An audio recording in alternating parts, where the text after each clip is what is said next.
ನಮಸ್ತೆ ಸ್ನೇಹಿತರೆ, ತಮ್ಮೆಲ್ಲರಿಗೂ ಮತ್ತೊಮ್ಮೆ ಶುಭಾಶಯಗಳು.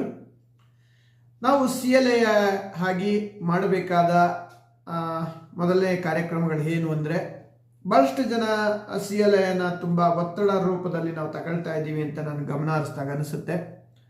ನನ್ನ ಬಗ್ಗೆ ತಮ್ಮೆಲ್ಲರಿಗೂ ಗೊತ್ತಿರ್ಬೋದು, ನಾನು ಒಬ್ಬ CLA ಆಗಿ ಕೆಲಸ ಮಾಡ್ತಾ ಇದ್ದೀನಿ ಬೆಂಗಳೂರು DOವನ್ನು. ಆದರೆ ನಿಮಗೆ ಒಂದು 2-3 ಟಿಪ್ಸನ್ನು ಕೊಡೋಣ, ತುಂಬ ಸುಲಭವಾಗಿ ತಗೊಳ್ಳೋಣ CLA ಅನ್ನುವಂಥದ್ದನ್ನು. ನಾನೂ ಸಹ ಇದನ್ನು ಒತ್ತಡದ ಮೇಲೆ ತಗೊಂಡಿಲ್ಲ, ಸುಲಭವಾಗಿ ನಾನು ಬಿಡುವಿದ್ದಂಥ ಸಮಯದಲ್ಲಿ ಆ ಕೆಲಸವನ್ನು ಮಾಡೋದು, ನನಗೆ ಬಿಡುವಿಲ್ಲ ಅಂದಾಗ ನನ್ನ ಏನು ಏಜೆನ್ಸಿ ವೃತ್ತಿ ಅದನ್ನೇ ಮಾಡೋದು, ಆ ಥರನೇ ಅದನ್ನು ಮುಂದುವರಿಸಿದೆ. ಆದರೆ ಸಮಯ ಸಿಕ್ಕಾಗ ಬಿಡುವಿನ ವೇಳೆಯಲ್ಲಿ ಸುಮ್ಮನೆ ಕಾಲ ಕಳೆದೆ.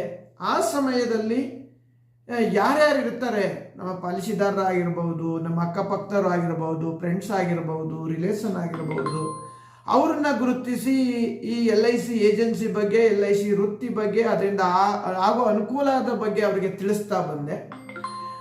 ಎಲ್ಲೂ ಸಹ ಇದು ಅವರು ನಾನು ತಿಳಿಸಿ ಅವ್ರ ಏಜೆನ್ಸಿ ತಗೊಂಡು ಅವ್ರು ಯಶಸ್ವಿ ಆಗಿಲ್ಲ ಅಂದರೆ ಅದ್ರ ಬಗ್ಗೆ ಚಿಂತೆ ಮಾಡ್ತಾ ಇರಲಿಲ್ಲ. ಆಗಿಲ್ಲ ಅಂದರೆ ಓಕೆ, ನನ್ನ ಕರ್ತವ್ಯ ನಾನು ಮುಂದುವರಿಸ್ತಾ ಬಂದೆ.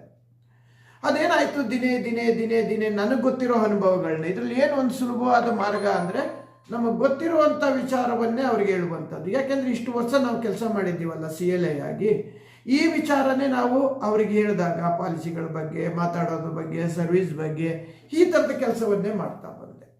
ಅವಾಗ ಏನಾಗೋಯ್ತು, ನಾವು ಅವ್ರನ್ನ ಒಂದು ನಮ್ಮ ಅನುಭವವನ್ನು ಅವ್ರ ಮುಂದೆ ಹಂಚ್ಕೊಂಡಾಗ ಅದೇ ಅವ್ರಿಗೆ ಮಾದರಿಯಾಗಿ ಮುಂದೆ ಹೋಗೋದಕ್ಕೂ ಸಹ ಭಾಳಷ್ಟು ಜನ ಯಶಸ್ವಿಯಾಗಿ ನಮ್ಮ ತಂಡದಲ್ಲಿ ಕೆಲಸ ಮಾಡ್ತಾ ಇದ್ದಾರೆ.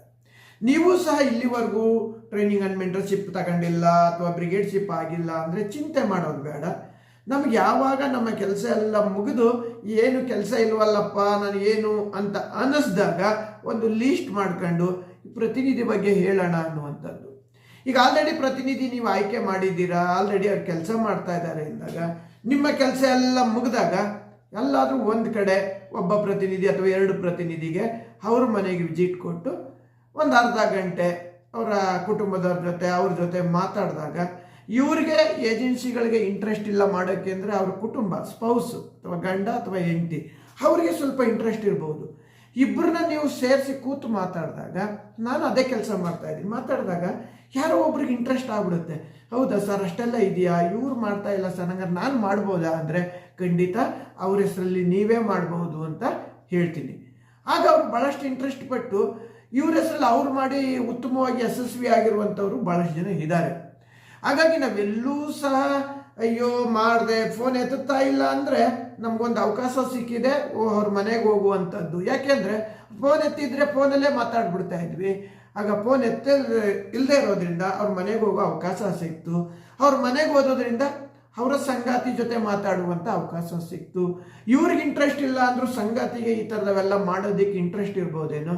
ಆಗ ಅದರಿಂದ ಬಿಸ್ನೆಸ್ ಇನ್ಕ್ರೀಸ್ ಆಗ್ಬೋದಲ್ಲ, ನಮಗೆ ಆಗ್ತಾ ಇರೋದು ಹಾಗೇನೆ.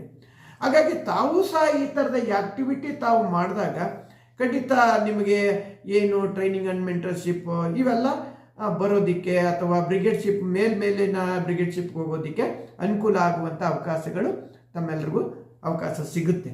ಹಾಗಾಗಿ ಇದನ್ನು ತಾವೆಲ್ಲರೂ ಮಾಡೋದ್ರಿಂದ ಮುಂದಿನ ದಿನಗಳಲ್ಲಿ ನೀವು ಸಹ ಮೇಲ್ದರ್ಜೆಗೆ ಏರೋದಕ್ಕೆ ಇದೊಂದು ಅವಕಾಶ ಇದೆ. ಇದು ನನ್ನ ಅನುಭವ. ಹಾಗಾಗಿ ಒಂದು 2-3 ನಿಮಿಷ ನನ್ನ ಅನುಭವ ನಿಮ್ಮ ಮುಂದೆ ಹೇಳಬೇಕು ಅನ್ನಿಸ್ತು. ಇದನ್ನು ಮುಂದುವರಿಸಿ ಖಂಡಿತ ನಿಮಗೆ ಏನು ಇಲ್ಲಿವರೆಗೂ CLA ಕಡೆಯಿಂದ ಪಡ್ಕೊಳ್ಳೋಕ್ಕಾಗಿರಲ್ವೋ ಅದನ್ನು ಪಡ್ಕೊಳ್ಳೋದಕ್ಕೆ ಇದೊಂದು ಸುಂದರ ಅವಕಾಶ ಅಂತ ಹೇಳೋದಕ್ಕೆ ಇಷ್ಟಪಡ್ತೀನಿ. Thank you very much.